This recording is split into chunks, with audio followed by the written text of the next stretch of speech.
Originally released in 2015, the Adidas Ultraboost revolutionized the sneaker comfort game.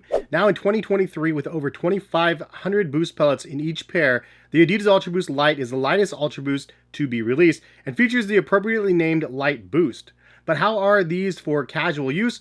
Let's go ahead and review these in this video. So you can see right here, I do have the box, and I wanted to show you guys what we have. This is actually a pair that Adidas sent over. It came with a boost ball, pretty awesome. Haven't seen one of these in a while. I wonder if this is actually a light boost ball. I still have the original boost balls as well somewhere, but it's probably in my kid's playroom. But any which way, boost ball that came with that, and then it came with some shoes and then some socks as well as some informational sheet from Adidas. Anyways, appreciate Adidas for sending these over, because this is one of those pairs that obviously from the first word of the Adidas Ultraboost Light, I was definitely interested in wanting to get my hands on a pair and my feet in a pair, because you guys already know traditionally I'm a huge fan of the Adidas Ultraboost, and the original one came out in 2015. Adidas Boost technology though is a decade old, originally coming out in like 2013. So this is a pretty crazy feat that they have the newest, latest and greatest version with a new updated light boost technology. So these come in at 10.5 ounces. These ones come in at 12 ounces. This is a previous version, and they are definitely noticeably lighter on feet. So there's some things about this model that I really like. A couple things I think that probably could use a little bit of tweaks, but at the end of the day, an overall great experience on feet. I will be doing a deep dive comparison between the previous version and the newest version in a future video. So if you guys would like to see that, make sure you subscribe to the channel, because ultimately they do look very, very similar, but there's some significant differences between these two models that are definitely worth noting. For this video though, I'm going to be focusing just my attention on the Ultraboost Light, because this is the latest and greatest thing that we are here to talk about. So one of the big changes behind the Ultraboost Light is the light boost that is integrated within this midsole. Obviously, it is the star of the show. It is big, it's beefy. It is very similar to everything that we've known in the past, but it is 30% lighter, as I mentioned. Now, how are the light boost pellets comparison to the original ones? This is where it gets interesting, because this is actually a really good version of a light boost that they actually integrated in here. They've tried to use different pellets in the past and they weren't as successful. Honestly, they just weren't as responsive as the original boost. It was lighter, but again, just not as responsive feeling. And I feel like they nailed it with this one. Whatever their mix of the compound is for the boost, it's definitely soft and springy and well cushioned. And you don't really even notice it's a different type of boost on your feet, except for that it's overall lighter than the previous version, which is fantastic news. Another change that they made on the Ultraboost Light that is actually kind of a nice plus is the lace cage itself is a little bit softer than the previous version. Now, some people on the previous versions noticed that the lace cage was a little too firm and it dug into their ankles. Sometimes when you bend down a little bit, just the flexibility of it sometimes would just dig in to your ankles. And so this version's a little bit softer than the previous version. It still protrudes up quite a bit, but I never noticed any digging in my ankles. If you guys actually try these in the future and you notice some digging into your ankles, leave a comment and let other people know it's still a problem. But the fact that they recognize it was an issue and they did some sort of corrective actions there, I think speaks volumes to the fact that they're actually listening to the consumers out there, which I think is cool. The third big change for this new model of the Adidas Ultraboost Light is the mesh on the upper is actually Primeknit Plus, which features an adaptive fit. And the first thing I noticed when I put these on is immediately they were more breathable in the toe box area. I wore these with socks, without socks, just to try them out and see how they are. And for sure, it's way more breathable, even noticeable when I have thicker socks on. I can feel the air coming through the toe box and the bottom part of the tongue right here where there's larger perforation holes.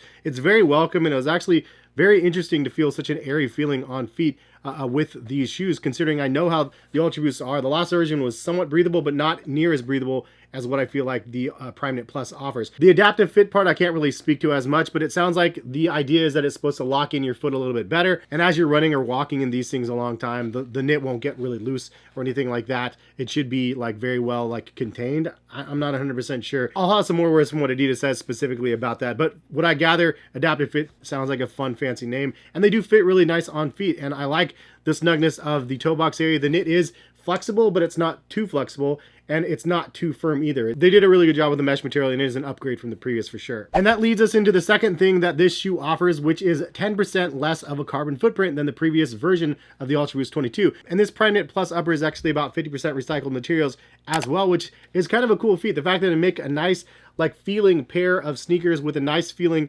knit upper that is partially recycled, I think is a pretty bold statement. This comparison to like the Nike Invincible Run 3s, which I really like those shoes as well. Obviously, the Zoom X on those shoes are amazingly good, but the upper on the Invincible Run 3s, I don't really like. And although these look very similar to the previous version, the knit upper is actually a nice little adjustment from what we've had. But again, 10% less carbon footprint for the creation of these. I think that means that they're doing their best to reduce waste when they're creating one of the products. As you can see, always where they have all the different pieces of the Ultraboost laid out, and then they're basically just compiling all those components together. It shows like a minimalization of the waste that they're using to be able to create a product like this, a premium product like this, and I appreciate what they're doing. And the biggest change I think about these shoes that make this a really like heavyweight contender for people's feet for everyday wear, but also for runners, this is probably the best running sneaker for the Adidas Ultraboost line for actually running in, even though this crosses over to the lifestyle my segment, and I can wear these comfortably day in and day out, and it's a great all-around pair. But some of the adjustments that they made for the running perspective is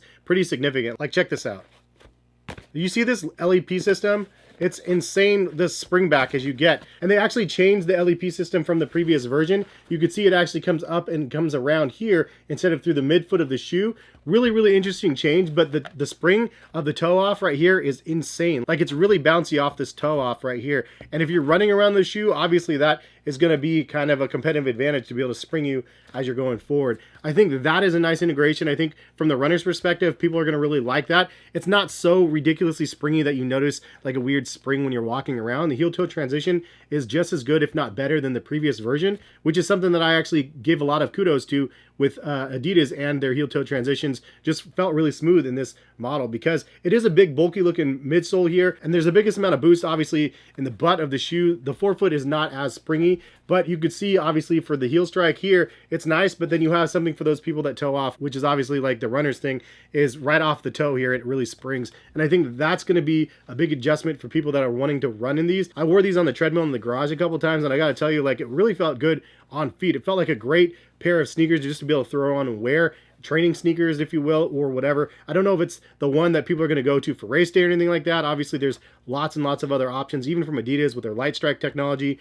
So yeah, there's lots of other things out there, but this is something that it was really nice for a casual runner to be able to go out and put on and then run around in the garage. Felt comfortable. My feet didn't ache or anything like that. Sometimes if you have too big of a stack of cushioning, my feet ache a little bit when I'm actually running on the treadmill and stuff. So this is nice to have the proper amount of cushion and the push off that these things offer. One of the things I would nitpick about if I had to about the naming convention is Light Boost.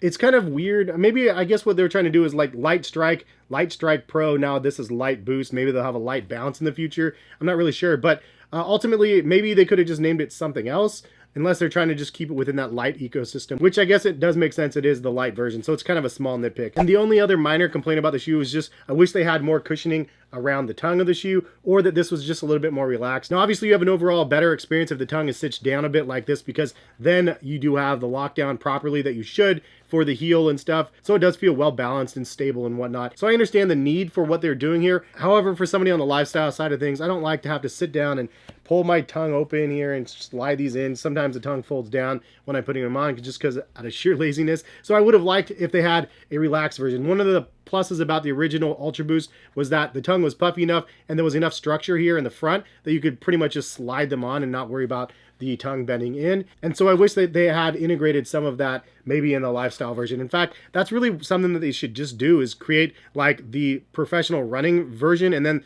the like lifestyle version. So call it like the LF Ultraboost Light or something like that. But I feel like that would be a smart differentiation between what they're trying to create, the premium like ultra running experience that you get from these, but then also have something for that lifestyle segment, because let's face it, the Adidas Ultraboost line has really been carried along the way from the lifestyle segment. Adidas, however, is still churning out the professional like running experience for people, which I feel is great because they are improving upon it. Things like the LEP system here, the lighter boost and stuff, it's just going to be definitely a better experience for people running. However, I feel like they need to make some sort of modifications to make it a little bit a better experience for those people like myself in the lifestyle segment. And yeah, I know it's probably not something that's going to happen because I'm not their main focus, but I should be maybe a little bit of a focus. I don't know. But those are kind of my only nitpicks about the shoe. Honestly, it's just a great shoe. But I got them. I tried them on. I've worn them a lot.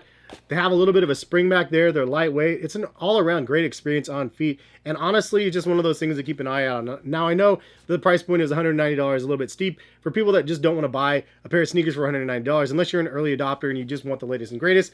Link in the description if you are interested in buying a pair. I will put links out available to these through the year, though, on Collective Kicks, whenever they eventually go on sale through the year, I'll definitely be posting them, as I've done with the Ultraboost for the last like 8 years. It's been one of my fan favorites and something that I'm happy to share with you guys. But anyways, hopefully you guys enjoyed the video on the Ultraboost Light. If you guys did like the video, drop a like on the video, subscribe, and hit that notification bell as well while you're down there. But I appreciate y'all for stopping by and watching. Once again, links in the description if you're interested in buying a pair of the Ultraboost Light. And thank you again, Adidas, for sending these over my way. Much appreciated. Have a good rest of the day. Hopefully see you back on the channel for some more sneaker content soon. All right, peace, guys.